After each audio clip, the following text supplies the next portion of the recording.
सोलापूर महानगरपालिकेचे आयुक्त डॉक्टर सचिन ओंबासे यांनी गणेश विहार आणि अवंतीनगर या परिसरातल्या महत्त्वपूर्ण भागांची पाहणी करून या ठिकाणी सुधारणा करण्याचे आदेश काही अधिकाऱ्यांना पारित केलेत।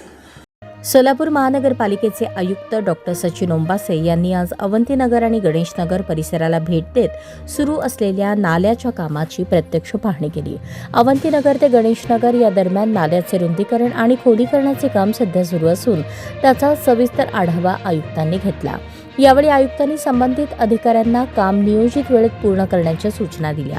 पावसाळ्यात नागरिकांना कोणतीही अडचण निर्माण होऊ नये यासाठी कामात कोणतीही ढिलाई न ठेवता ते दर्जेदार पद्धतीने पूर्ण करण्याचे निर्देश त्यांनी दिले।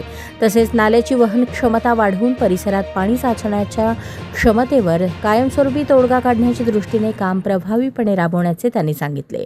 या पाहणी दरम्यान अतिरिक्त आयुक्त संदीप कारंजे, उपायुक्त आशिष लोकरे, नगर अभियंता सारिका अकुलवार, विभागीय अधिकारी सुनीता हिवारे, श्याम कन्ना तसेच संबंधित विभागातील अधिकारी व कर्मचारी उपस्थित होते।